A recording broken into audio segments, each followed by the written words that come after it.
The plaster came down on the back of her hand in a single warm flake the size of a dime, and Lucia Torres knew before she looked up that her mother had hidden something in the ceiling of the Mott Haven bathroom. She had been wiping the medicine cabinet mirror with a damp dish towel. The towel still smelled like the lavender soap Carmen Torres had bought from the bodega on the corner of East 138th Street for 31 years. And the flake had drifted down onto the small crescent scar under her right thumb. She brushed it away. She looked up. The ceiling above the medicine cabinet was sagging in a soft, pale half-moon. The seam between two plaster panels hairlined open like a slow yawn, and a single rusted lath nail was working its way out of the lath above. It had been working its way out, she realized, for years. Her mother had known. "Mommy?" The boy's voice came from the front room, small and watchful. "Mommy, the radiator is making the clicking sound again."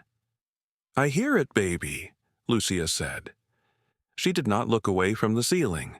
She pressed her thumb against the tiny Virgen de la Providencia medal at her throat. The medal her mother had worn for 46 years and had still been wearing when the EMTs unbuttoned her cardigan on the kitchen floor on a Tuesday in August. And she said her mother's name once, under her breath, the way she had said it on the phone to the hospital 11 weeks ago. "Mommy, what did you put up there?" It had been 11 weeks since the funeral. 11 weeks since the man from the borough courthouse had handed her a manila folder with her name and her late mother's name and the words "intestate succession" typed in blue across the top, and 11 weeks since her cousin Rafael de la Cruz had begun calling her once a week from his office on Pearl Street to remind her that the apartment, technically, in the eyes of the family, if not the eyes of the state, was a complicated matter. The apartment was not a complicated matter. The apartment was a fourth-floor walk-up on the corner of Cypress Avenue and East 138th, 4 small rooms over a Honduran panaderia, hot in summer and cold in winter, with a clawfoot tub Carmen Torres had scrubbed every Saturday morning for 41 years, using a wooden brush and a yellow cake of laundry soap. Lucia had been born in the bedroom at the end of the hall. Her son had taken his first steps on the kitchen linoleum the September he turned 1. The apartment was not complicated. The apartment was hers. By the manila folder and by the small wooden cross over the bedroom door, and by the 31 years of lavender soap. "Mommy." The boy was in the bathroom doorway now, holding the small brown stuffed donkey her mother had sewn him for 3 kings 2 winters ago. The clicking stopped. "That's good, baby. Come here. Look at the ceiling."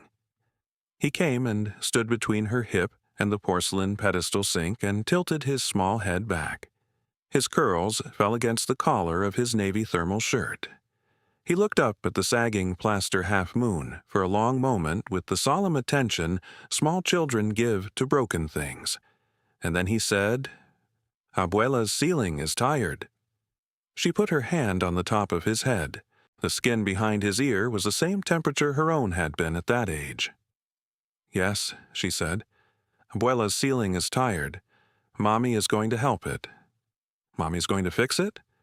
"Mommy is going to look inside it." He considered this with his lower lip pulled a little to one side.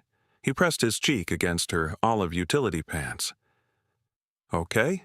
She heard him say into the denim. "Look inside it." She did not look inside it that night. She set the boy at the kitchen table with a small bowl of rice and beans and the wooden spoon her mother had carved a sparrow into the handle of, and she stood at the bathroom doorway with her arms crossed over the cream cotton blouse buttoned to her throat, and she looked at the sagging plaster half-moon for a long time. The lath nail had worked its way out another 1/4 inch since the morning. The hairline seam between the panels had darkened from the inside. Not damp, she could see that even from the doorway. Not the dark, wet bloom of a water leak, but something else. A shadow that had been there a long time. A shadow that had been there longer than the lavender soap. She pressed her thumb against the metal at her throat, and she said her mother's name once more, and then she turned out the bathroom light and closed the door so the boy would not stand under it without her. Raphael called her at 9:15. He always called at 9:15, after his wife went up to bed, after his 2 daughters went up to bed. In the small 45-minute window of quiet he carved out of his Westchester evening to remind his Bronx cousin of the complicated matter of the apartment. Lucia let the kitchen phone ring 4 times before she picked it up. She had learned, in 11 weeks of these phone calls, that he wanted her to pick up on the first ring. She had learned that she could make him sweat a little by making him wait. Lucia. Raphael. Have you thought any more about what I said on Sunday? I have thought about it. And the answer is still no, Raphael. The apartment is mine. The court put it in my name in the manila folder. The courthouse man explained it. The notary explained it. Father Esteban explained it. The answer is no. There was a small, careful silence on the other end of the line. She could hear the ice in his glass click against the rim. He drank rye whiskey from a heavy crystal glass in the front room of the Westchester house every weekday night between 9 and 10, while he handled what he called the family matters. The family matters for the last 11 weeks had been Lucia. Lucia. His voice had gone soft. He used a soft voice the way some men used a raised hand. You are not hearing me. I am not asking you to give me the apartment. I am asking you to let me sell it for you. The neighborhood is changing. The buyers from Manhattan are crossing the 3rd Avenue Bridge. I have 2 of them already interested in the building. I can get you $400,000 by the end of February. $400,000 prima. For a 4-room walk-up over a panaderia. Do you understand what $400,000 looks like? She pressed her thumb against the metal. The boy, at the kitchen table, looked up at her over his bowl of rice and beans. He was learning, at his age, to listen to one side of a phone call and read the rest in the lines around his mother's eyes. I understand what $400,000 looks like, Raphael. Then let me make the call tomorrow. No. Lucia, listen to me. Your mother, God rest her, your mother was not a sentimental woman. Your mother would have wanted you to take the $400,000 and put the boy in a better school. Your mother would have wanted you out of that building. Your mother spent 40 years scrubbing other people's stairs to put a roof over your head, Prima. Do not throw away her work. She closed her eyes. She opened them. She looked at her son. She said very evenly, Raphael, my mother spent 40 years scrubbing other people's stairs to put this roof over my head. This roof. Not a roof in Yonkers, not a roof in Bayonne. This roof. Good night, Raphael. She hung up the phone. The receiver was cold against her palm, and the cord was still swinging a little against the wall. The boy was watching her. He had not eaten any of the rice and beans. Eat your dinner, baby. Is Tio Raphael coming over? Tio Raphael is not coming over. Is Tio Raphael going to make us move? She crossed the kitchen and she knelt down beside his chair and she put both hands on either side of his small face and she looked into his deep, hazel eyes, her mother's eyes, the eyes Carmen Torres had pulled out of the gene pool on a Tuesday in 1991 and handed down without ceremony. And she said, Listen to me, baby. Tio Raphael is not going to make us move. Mommy is not going to let anyone make us move. This is Abuela's apartment. This is your apartment. This is Mommy's apartment. We are not going to move. Do you understand me? He nodded once. Eat your dinner. He picked up the wooden spoon with the sparrow carved into the handle, and he began to eat very slowly, the way a small boy eats when he is trying to show his mother he heard her. Lucia waited until he was asleep before she went back to the bathroom. She carried a wooden kitchen chair down the narrow hallway with the linoleum cool under her boots, and she set it under the sagging plaster half-moon, and she stood on it in her scuffed black leather ankle boots, and she put her ear flat against the ceiling. She did not know what she expected to hear. She did not hear anything. She heard the radiator in the front room click once.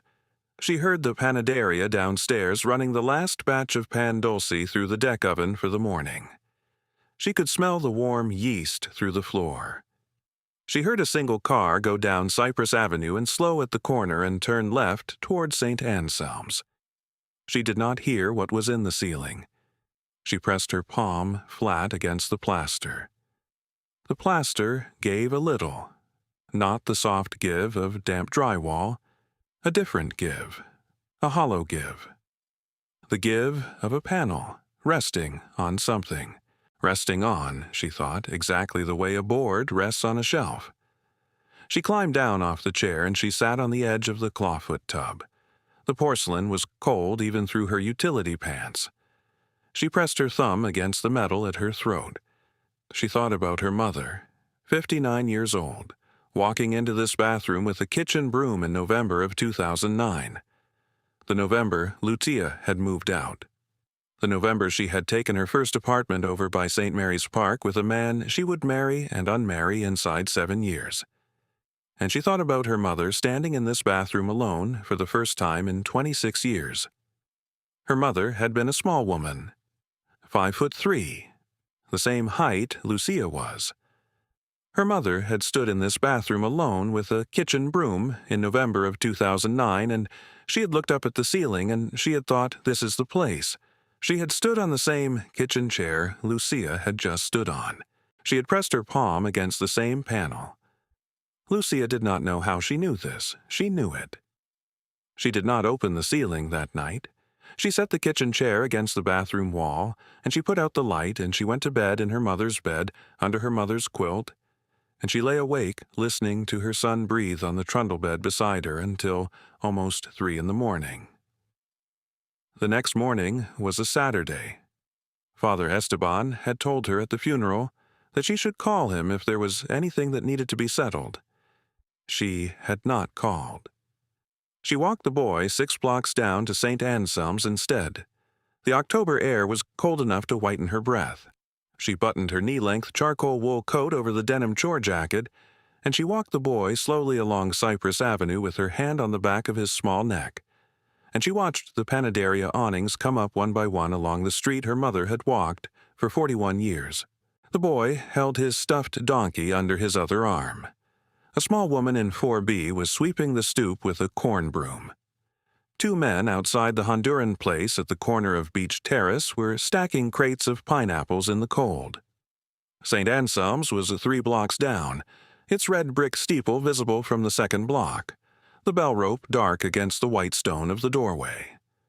Father Esteban was on the rectory porch in his black ankle-length cassock and his knee-length black wool overcoat, drinking coffee from a chipped mug, his white clerical collar bright against the gray October light. He saw them coming from a block away. He stood up from the porch chair. He set the mug on the porch railing. He came down the steps slowly because his right knee had not been the same since the snowstorm of 2014. When he reached the corner of St. Anselm's iron fence, he was already smiling at the boy. "And how is the man of the house this morning?" "I have a donkey," the boy said. "I see the donkey. The donkey looks well rested." "Lucia, walk with me." He took her elbow. They walked together along the iron fence, the boy in front of them on the sidewalk, kicking small piles of red maple leaves. And Father Esteban did not say anything for the first half block. He had been her mother's confessor since 1987. He had baptized Lucia. He had buried Lucia's father in 2003. He had buried Lucia's mother in August. He knew, she thought, when to walk and not talk. "Father, tell me." There is something in the ceiling of the bathroom. He did not stop walking. He did not look at her. "Tell me." "The plaster is sagging. There is a hollow under it. My mother." "Father, my mother put something in the ceiling, I do not know what." "When?" "I think 2009, the November I moved out." He nodded slowly. They reached the end of the iron fence. The boy was crouched on the sidewalk now, examining a small acorn with the absorbed attention small boys give to acorns. "Your mother," Father Esteban said, came to confession every first Friday for 34 years. The first Friday of December 2009, your mother sat in the box, and she said to me, "Father, I have hidden something from my daughter, and I will tell her about it when the time comes." I asked her if it was a sin. She said, "No, Father, it is a gift. It is the kind of gift you give a person at the right time." I asked her when the right time was. She said, "When she needs it." Lucia stopped walking. Father Esteban stopped walking. The boy stood up from the sidewalk and turned around and ran back to them with the acorn in his fist.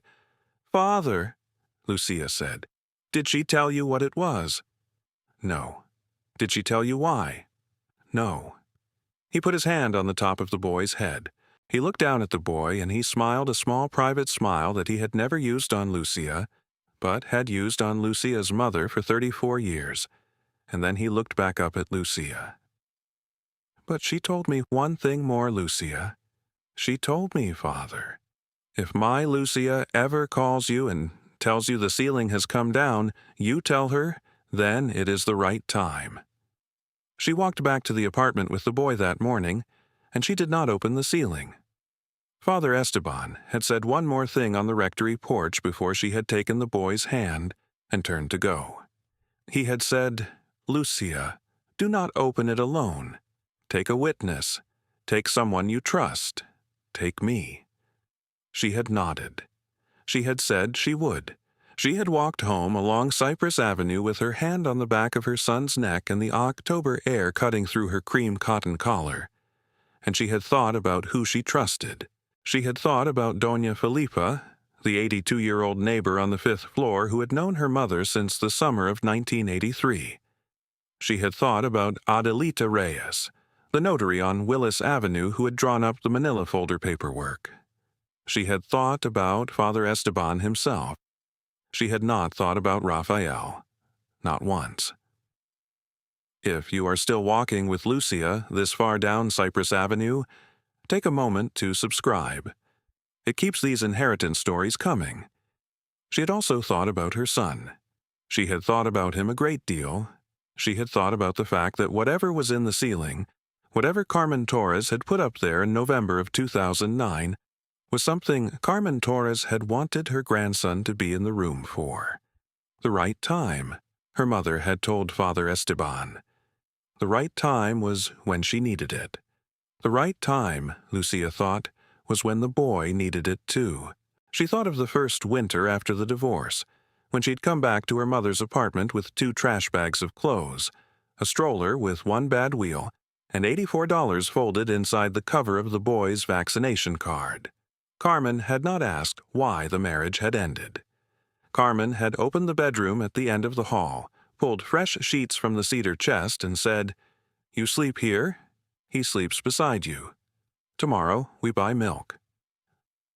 The next morning, Lucia had gone to the laundromat on Brook Avenue before dawn because the boy had fevered through both sets of pajamas. She had fed quarters into the dryer 1 at a time, counting each one twice, while Carmen sat on the plastic chair beside the stroller and hummed the old Mayaguez hymn under her breath. By 6:30, Lucia had put on her pharmacy smock and walked to the discount pharmacy on 3rd Avenue, where she stood 8 hours behind the register, ringing up cough syrup and lottery tickets and greeting cards for people who did not look at her face. At noon, she ate half a cheese sandwich over the employee sink. At 3, she called home and Carmen said, "He drank. He slept. Come straight home." At 6, she climbed the 4 flights with her ankles swollen inside her work shoes and found the boy asleep on Carmen's lap at the kitchen table, one hand curled around the little donkey ear. Carmen had pointed to a bowl of rice and beans under a plate. "Eat before you cry," she had said. Lucia had eaten. Then she had cried. Not loudly, not for long. She had put one hand over her mouth and the other over the boy's back, and Carmen had let her. For 5 years, that was how they lived. Lucia bringing home pharmacy paychecks and bodega cash shifts and the occasional $20 bill from translating letters for Mrs. Alvarez in 3A. Carmen folding laundry with one knee braced against the radiator. the boy learning to count by lining bottle caps along the oilcloth. No one in those years had called at 9:15 to ask whether the apartment was complicated. The apartment had been the one thing that was not complicated. It had held them. She called Doña Felipa from the kitchen phone after lunch. Doña Felipa lived alone in 5C with 2 canaries, Pepito and Lila, and a framed photograph of her late husband in his army uniform from 1971. Doña Felipa had been the one to call the ambulance when Carmen Torres had gone down on the kitchen floor in August. Doña Felipa had been the one to take the boy down to the panaderia for a pan dulce while the EMTs did what the EMTs do. Doña Felipa picked up on the second ring. Lucia. Doña Felipa, can you come down? There is something in the ceiling. I am coming. She came down in 5 minutes. 82 years old and 4'11" and slow on the steep wooden walk upstairs, she came down in 5 minutes, wearing her black knit cardigan over her high-collared mauve floral cotton house dress that reached mid-calf and her thick beige wool stockings and her brown leather loafers, and she came into the apartment without knocking because Carmen Torres had never made her knock. And she stopped in the bathroom doorway, and she looked up at the sagging plaster half-moon, and she said in the slow, careful Spanish she had used with Carmen Torres for 41 years, "Ay, Carmencita, so that is where you put it." Lucia turned around. "You knew." "I did not know what." "I knew where." "How?" "Your mother stood in this bathroom in November of 2009, and she said to me, 'Felipa, if anything happens to me before my daughter is ready, you tell her to look up.' That is all she said. Look up." The boy was in the doorway behind her. He had his donkey under his arm. "Doña Felipa." "Mi hijo. Are you and Mommy going to look inside the ceiling?" "Yes, my love. We are going to look inside the ceiling." Lucia got the kitchen chair. She set it under the sagging panel.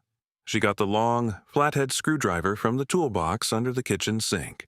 Her father's toolbox, the wooden one with the brass corners, the one he had carried up to the apartment on the day they had moved in 1976. And she stood on the kitchen chair in her scuffed black leather ankle boots, and she set the tip of the screwdriver into the hairline seam between the 2 plaster panels. She looked down. Doña Felipa was below her on the bathroom tile. The boy was beside Doña Felipa.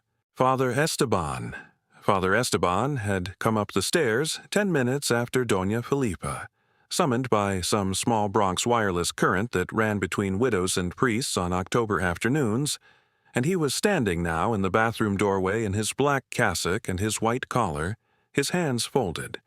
Father Esteban nodded once. "Open it, hija." Lucia opened it.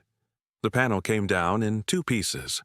The first piece, a roughly rectangular slab of plaster the size of a hardcover book, came loose with the first careful pry of the screwdriver, and she caught it with her free hand and lowered it down to Doña Felipa. The second piece came down with the first piece. A small soft shower of plaster dust came down too. She closed her eyes and ducked her head until the dust stopped falling, and then she opened her eyes and she looked up into the dark cavity above the medicine cabinet. The cavity was 16 inches deep. The cavity was bounded by the rough underside of the joists, and by the back of the lath, and by a hollow space behind the bathroom plumbing wall. The cavity held, set carefully on a folded square of brown waxed canvas, exactly 2 objects. One was a small flat cigar box from a tobacconist that had closed in 1979. The other was a hardcover leather ledger, dark reddish-brown. Lucia stood on the kitchen chair in the bathroom of her late mother's Mott Haven walk-up, and she looked at the box and the ledger for a long time. Below her, Doña Felipa said her mother's name once, the way you say a name in a church. Father Esteban did not speak.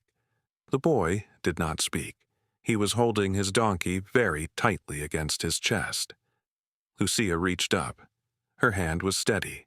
She closed her fingers around the leather ledger first, because the leather ledger was the object she did not understand. And she had learned, somewhere along the line, that the object you do not understand is the object you pick up first. She lifted the ledger out. It was heavy. It had a small brass clasp with a brass keyhole, and the brass keyhole was already unlocked. There was no key. There had not, she understood at once, ever been a key. Her mother had left the ledger unlocked because her mother had wanted her to be able to open it. She handed the ledger down to Father Esteban. She reached up again. She closed her fingers around the small, flat cigar box. The cigar box was heavier than the ledger. The cigar box was much heavier than a cigar box has any right to be. She lowered it carefully against her chest with both hands, and she climbed down off the kitchen chair without taking her eyes off it, and she set it on the closed lid of the toilet tank, and she stepped back. Doña Felipa. I am here, mi amor. Open it. Doña Felipa opened the cigar box. 73 gold coins. 73. Lucia counted them later, 3 times on the kitchen table, with her son on her lap and Doña Felipa across from her and Father Esteban beside the kitchen window. But right then, in the bathroom, she counted them by sight in a rough way, the way you count the rooms of a building from across the street, and she knew at a glance that the count was somewhere between 60 and 80. The coins were gold sovereigns. British sovereigns. She did not know yet that they were sovereigns. She knew only that they were small, flat, round gold coins, slightly larger than a dime, and that each one bore the profile of a queen, and that each one was bright. They had been kept clean. Someone had kept them clean. Father Esteban set the ledger on the bathroom counter. He undid the brass clasp. He opened the ledger. The first page was inscribed in Carmen Torres's small, careful handwriting. For my Lucia. The second page was a list of dates. The first date was June 14, 1968. The last date was October 3, 2009. Beside each date was a small entry in Spanish, 3 or 4 words at most, and a small number in the right-hand margin. June 14, 1968. 1. Father's signing bonus. 1. July 22, 1968. 2. Mother's saved tips. 2. August 30th, 1968. 3. The wedding necklace. Sold. 3. September 11th, 1968. 4. The good linens. Sold. 4. The numbers in the right-hand margin ran up the page. They ran up the next page. They ran up the page after that. The last entry on the last page was October 3rd, 2009, and the number in the right-hand margin was 73. Lucia stared at the ledger. Father. Yes, hija. These are not my mother's coins alone. No, these are my grandmother's coins and my great-grandmother's. Yes. Doña Felipa, who had set the cigar box on the toilet tank and was holding the boy's small hand in her small wrinkled one, said quietly, Your mother started saving when she was 19, Lucia. 19. She had $8 to her name when she got off the plane from Mayaguez. The first coin she put in that box she bought at a jeweler in Hell's Kitchen with $16 she had saved from cleaning the rectory at St. Patrick's Old Cathedral. The next one she bought a year later. The next one 2 years after. She bought a coin every time she could buy a coin, Lucia. 41 years, 73 coins. For what? For you. Lucia put her hand on the bathroom counter.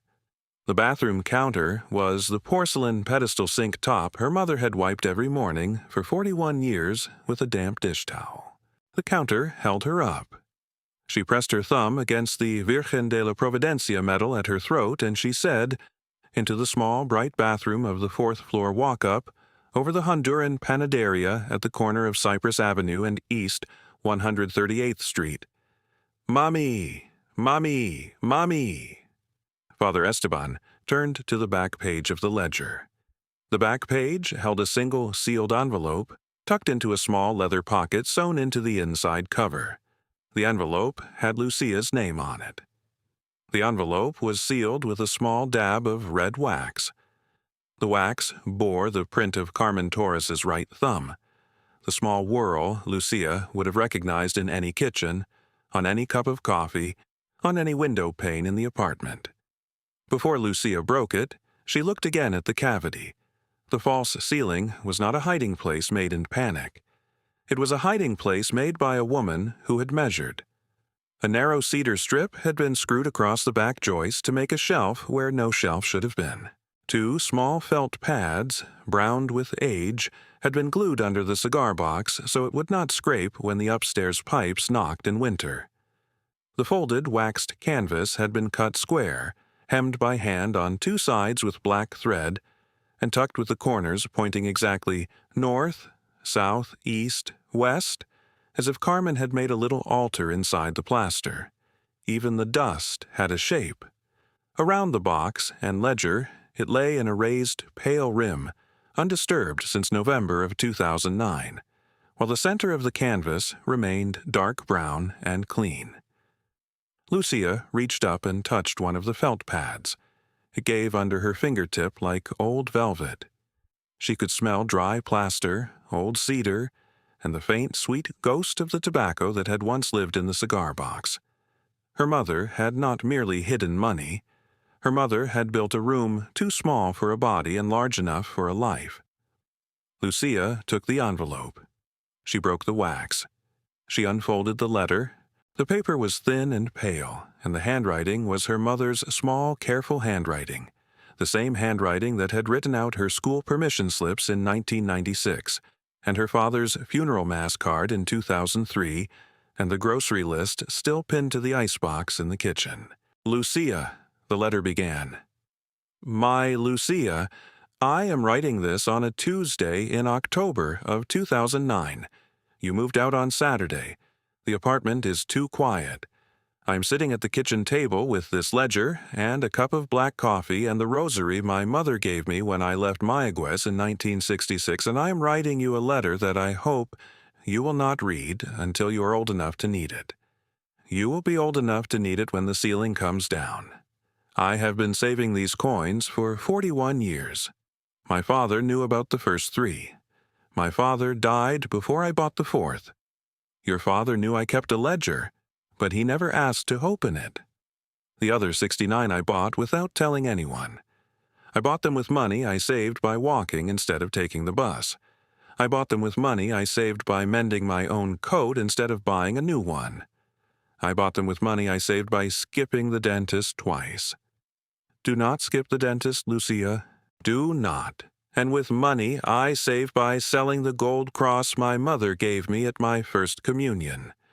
The cross was 22 carat. The cross was the first one I sold. The cross was coin 6. I did not save these coins for me, Lucia. I saved them for you. I saved them for the day a man in a good suit calls you at 9:15 at night and tells you that your apartment is a complicated matter. I saved them for the day someone in this family, and Lucia, there will be someone, there is always someone, tries to take from you what is yours. I saved them so that on that day you would know that you have not been alone. You have not been alone in your life, Lucia, even on the days you thought you were.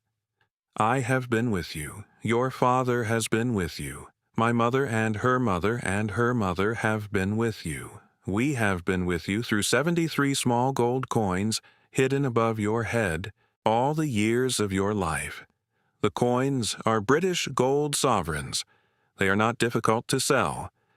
Take them to the jeweler on East 47th Street, Mr. Goldfarb, if he is still alive, or to his son if he is not. Tell them you are Carmen's daughter. They will know. They have been buying the coins from me for 30 years. They will give you a fair price. You will have enough for the boys' school. You will have enough for the boys' college. You will have enough, my love, to never sell this apartment to your cousin Raphael, who is, and I am writing this in 2009, when he is 40 years old and already wearing a navy suit on Sunday mornings. Who is going to be the one who calls you? I know him. I have known him since the day his mother brought him home from Lincoln Hospital in 1969. He is not a bad man. He is a man who believes that money is the only thing that buys peace. he is wrong. The thing that buys peace is the cold, quiet knowledge that you cannot be moved. That is what these coins buy you. Lucia, they buy you the knowledge that you cannot be moved. Keep the apartment. Keep the ceiling. Keep the metal.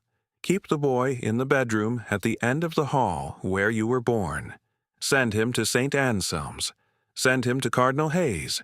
Send him to Fordham if Fordham will have him. Do not let your cousin Raphael into this kitchen with his briefcase. He is good with paperwork. He is bad with people. He will tell you that the neighborhood is changing. The neighborhood has been changing since 1933. The neighborhood will change again. The apartment will be here when the neighborhood is done changing. The apartment will be here when you are old, my love. And the boy is bringing his own children to the kitchen table for the rice and beans your grandmother made before you. And you will know, every time you stand in the bathroom and you look up at the ceiling, that I built this for you. That 73 small gold coins built this for you. That a woman who got off a plane from Mayaguez with $8 built this for you. I love you, Lucia. I have loved you every day. I will love you when this letter reaches you. Your mother, Carmen. She folded the letter. She refolded it. She held it against her chest. The bathroom was very quiet. The boy was looking up at her with the still attention small children give to mothers reading hard letters. Doña Felipa had taken off her bifocals and was wiping them with the corner of her cardigan. Father Esteban had not moved. Lucia. Yes, Father. What do you want to do? Lucia did not answer for a long moment. She pressed the letter against her chest. She pressed the metal at her throat. She knelt down. She put both hands on either side of the boy's small face. She looked into his deep, hazel eyes. Her eyes, her mother's eyes, her grandmother's eyes, the eyes of a woman who had crossed an ocean in 1966 and stood in line at Penn Station with $8 in her purse and not gone home. And she said to her son, very quietly, very evenly, "Baby, we are not moving." He nodded once. "We are never moving." He nodded again. "This is our apartment." "This is our apartment," he repeated. She stood up. She turned to Father Esteban. "Father, call Raphael. Tell him to come tomorrow at noon. Tell him to bring his briefcase. Tell him I have something to show him." Father Esteban looked at her for a long moment over the open ledger. Then he nodded, very slowly, the way a priest nods when a parishioner asks for something he was already going to give. "I will call him," he said. "Adelita Reyes should be here." "Yes, Father." "And Doña Felipa?" "Yes, Father." "And you?" Doña Felipa lifted her chin. "I will be in this kitchen at 11:30 in the morning, Lucia. I will be in the chair your mother sat in." Lucia kissed the top of her son's head. The hair smelled like the No More Tears shampoo her mother had kept under the sink for the boys' Saturday baths. She felt the small skull warm under her lips. She did not say anything else for a long time. Outside the small frosted bathroom window, the October light went from gray to silver to a low, cold blue. Somewhere 4 floors below, a delivery truck downshifted at the corner. The radiator clicked twice and quieted. Raphael came at noon. He came in his navy pinstripe wool suit jacket and his crisp white dress shirt and his dark gray wool dress trousers and his polished black leather Oxford dress shoes, his knee-length tailored black wool overcoat folded neatly over his arm, his black leather briefcase in his right hand, his short black hair combed back with gel, his neatly trimmed black mustache freshly clipped, a dark crimson silk tie knotted high against his throat. He had taken the train down from Pelham at 11.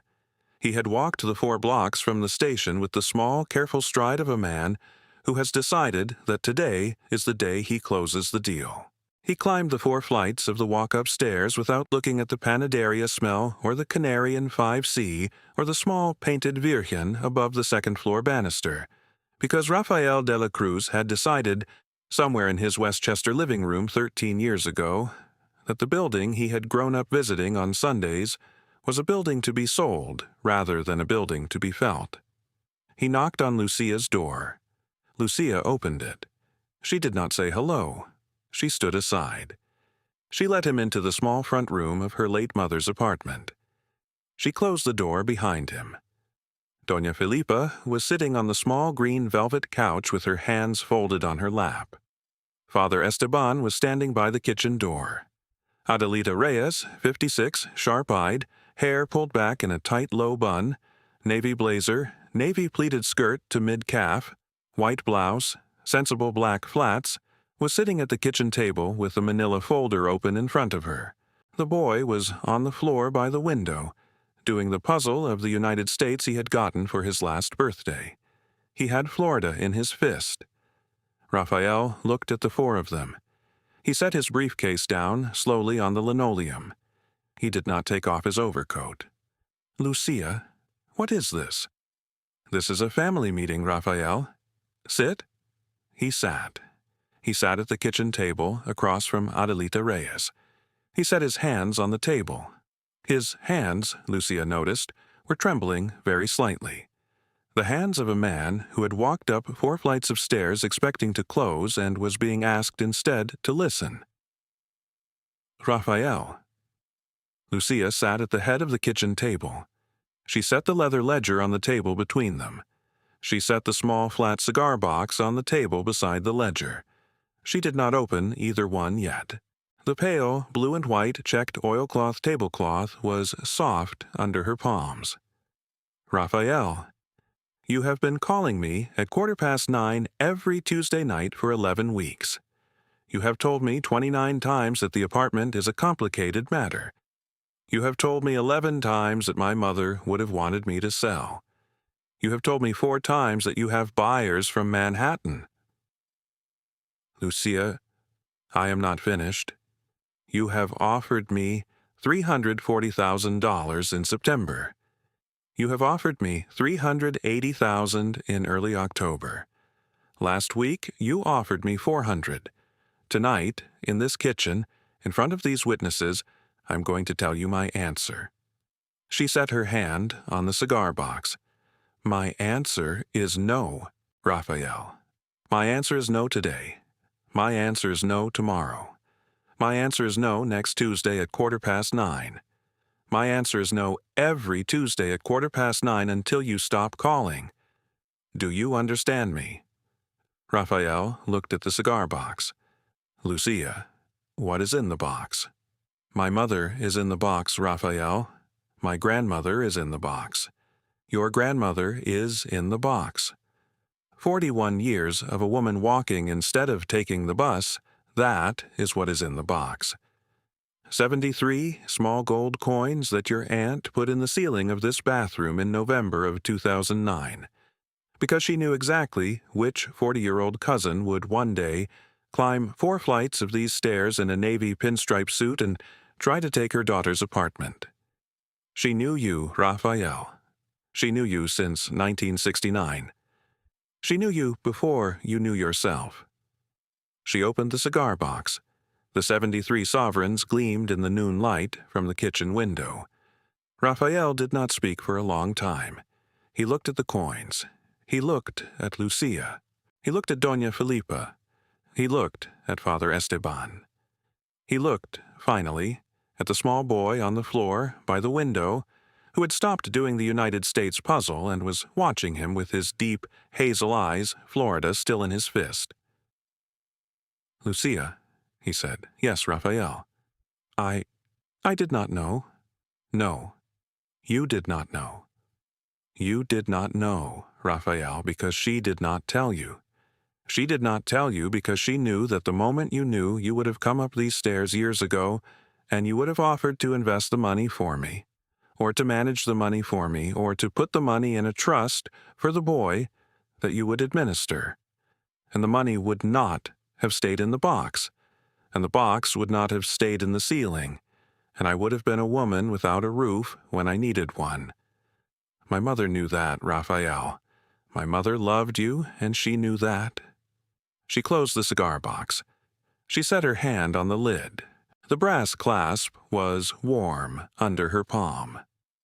You will not call me again at 9:15 on Tuesday, Raphael. You will not call me at any time on any day with the question of this apartment.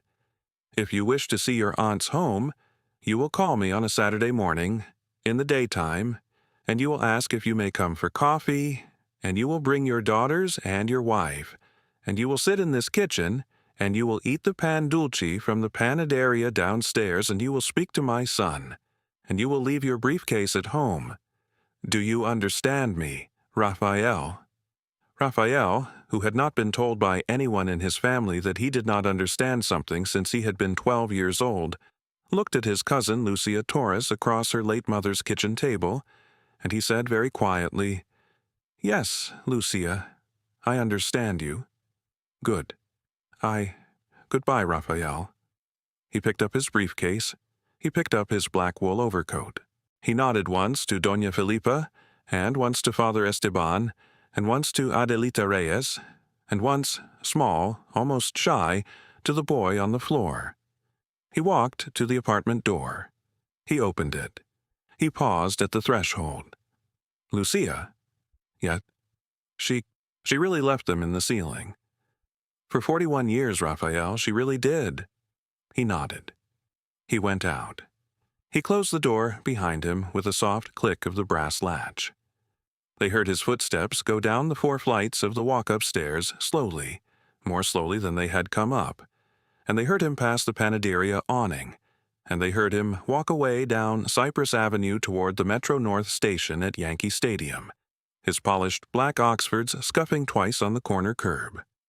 Lucia sat at the kitchen table for a long time after he was gone. The cigar box was closed under her hand. The ledger was beside it. The letter was folded in the inside pocket of her denim chore jacket against her chest, the small dab of red wax pressing into her collarbone through the cotton. The boy had come over and was leaning against her thigh. Doña Felipa was making coffee at the stove, the kettle ticking softly. Father Esteban was looking out the kitchen window down Cypress Avenue, his hands folded behind his back, his white clerical collar bright in the noon light. Adelita Reyes was packing the manila folder back into her brown leather portfolio. She paused with one hand on the brass clasp and looked at Lucia over the top of the folder. "Do not spend tomorrow," she said. "Do not sell tomorrow. Do not promise tomorrow. Tomorrow you make copies. The day after tomorrow you put the box somewhere the ceiling cannot reach and a cousin cannot reach. Then we sit down and decide what the coins are allowed to become." Lucia looked at the closed cigar box under her palm. "What if I do it wrong?" Adelita slid a yellow legal pad from the portfolio and tore off the top sheet. She wrote 3 lines in her square notary hand. Apartment taxes, school account, emergency money. She pushed the paper across the oilcloth. "Then we write it down before fear gets a vote." "And if Raphael comes back?" Lucia asked. "Yeah." Adelita capped her pen. "Then he comes back to paper, not panic. He comes back to witnesses. Not a tired woman alone after bedtime. He comes back to a paid tax bill, a school account, and a door you do not open unless you choose to open it. I do not know how to be that woman. You became her when you told him no with the box closed. The rest is paperwork. Will you come back for the paperwork? I will come back with 2 copies, 3 envelopes, and no opinions you did not ask for. That sounds like mercy. That sounds like a notary earning her coffee. Then I will make coffee," Lucia said. "Strong coffee, no sugar. Today, yes." The boy leaned against Lucia's thigh, and Lucia folded the yellow sheet once and tucked it beside her mother's letter. For the first time since the plaster fell, the room did not feel as if it were waiting for the next knock. "Father?" "Yes, hija. Did I do that right?" He turned from the window. His gray eyes were kind. "You did it the way she would have wanted you to do it.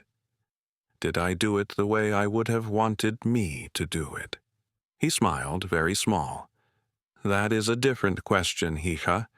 Only you can answer that one, but I think, Lucia, that you have answered it already. You answered it last night when you took the kitchen chair into the bathroom by yourself. You answered it this morning when you knelt down in front of the boy and you told him you were not moving. You answered it the moment you picked up the leather ledger first. The cigar box only confirmed what you had already decided. She nodded. She pressed her thumb against the metal at her throat. She took the boy onto her lap. He smelled, still, like the No More Tears shampoo. He rested his small head against her cream cotton collar. The following Tuesday, she took the boy and the cigar box and a small folded square of brown waxed canvas down the 4 flights of the walk-up stairs and out onto Cypress Avenue, and they took the 6 train down to Grand Central. The boy held her hand through both transfers. He had never been to East 47th Street. He looked up at the buildings on Madison and 47th with the round-eyed attention small Bronx children give to the first time they see a skyscraper from the bottom. The jeweler's was a narrow shop 2 doors east of Madison, a faded gold-leaf sign in the window that read, M. Goldfarb and Sun Fine Gold and Silver ESD 1953. The bell above the door jingled when she opened it. The smell inside was cedar oil and brass polish and the dry, warm dust of glass cases that have been wiped every morning for 70 years. The man behind the counter was 61 years old, balding, kind, wearing a brown wool cardigan over a white shirt and a knit charcoal tie, a small loop on a black cord around his neck. He looked up. He looked at Lucia. He looked at the metal at her throat. He looked at the small flat cigar box under her arm. He set the loop down on the velvet pad in front of him.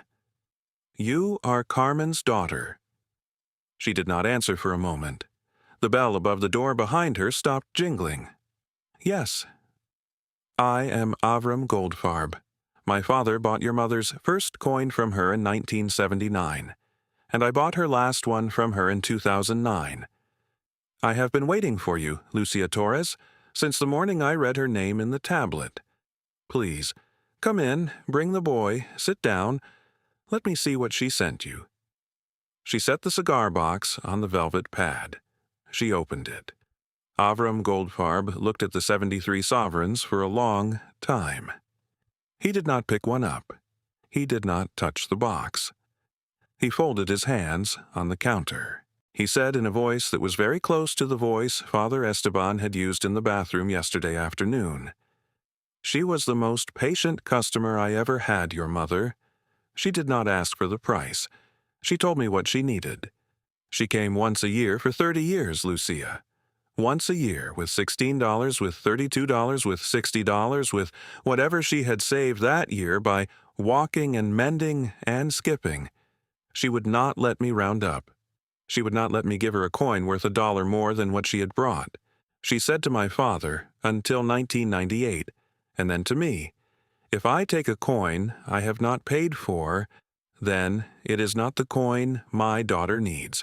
The coin my daughter will need will be the coin I have paid for. Every single one. Do you understand? Lucia's eyes were wet. She did not let any of it down her cheeks. She nodded once. Yes, Mr. Goldfarb, I understand. He paid her, over the next 4 months in 3 careful installments and 1 final small accounting, $314,000 for the 73 sovereigns. She paid the back taxes on the apartment in 2 installments at the borough courthouse, a small Tuesday in November and a small Friday in January. She paid Father Esteban a small, careful donation to St. Anselm's, which Father Esteban refused to take until she set it on the rectory porch railing under the chipped coffee mug and said, Father, you have to take it. My mother is making me. She put $250,000 into a college account in the boy's name through Adelita Reyes, the deeds signed at the kitchen table with the pale blue and white checked oilcloth between them. She kept $20,000 in a brown envelope at the back of her mother's bureau drawer for the small unspoken emergencies of the years to come. She kept the cigar box. She kept the ledger. She kept the apartment. Raphael did not call again at 9:15. He called once, the following March, on a Saturday morning at 10 o'clock, and he asked if he could come for coffee with his daughters and his wife. And Lucia said yes. He came. He left his briefcase at home. He brought a tin of his mother's mantecaditos. The boy ate 4 of them at the kitchen table beside his older cousins. Raphael did not say anything about the apartment that day. He did not say anything about it the Saturday after either, when he came alone with a small bouquet of November chrysanthemums for his aunt's grave, and he and Lucia walked together up to St. Raymond's in the cold. He said, on the way back, with his hands deep in the pockets of his knee-length tailored black wool overcoat, "Prima, I am sorry for the 11 weeks. She walked another half-block before she answered him. "I know you are, Raphael." That was the only thing either of them ever said about it. If this story has held you from a sagging Bronx ceiling to a quiet walk back from St. Raymond's, subscribe and leave a comment with your grandmother's name. These are the stories we keep alive, one ceiling at a time. That evening, with the boy in her lap at the kitchen table and Doña Felipa pouring coffee and Father Esteban folding back the manila folder, Lucia stood up once more and walked down the narrow hallway and looked into the small, bright bathroom where her mother had stood alone in November of 2009. The kitchen chair was still under the open ceiling. The cavity was still bare. The lath nails were still rusted. She stepped up onto the chair in her scuffed, black leather lace-up ankle boots. She reached into the cavity. She ran her fingertips along the back of the lath the way her mother had run her fingertips along the back of the lath. Slow and careful, the rough wood warm from the radiator below. She nodded once to her mother, and she stepped down. She closed the bathroom door behind her with a soft click of the brass knob, and she walked back to the kitchen where her son was waiting at the small wooden round table with the pale blue and white checked oilcloth and the tin pendant lamp and the small framed Virgen above the doorway. And she sat down with him, and she put her hand on his small back, and she did not move from that table for a long time. She kept the door for them, her mother had. They are the ones who came through it.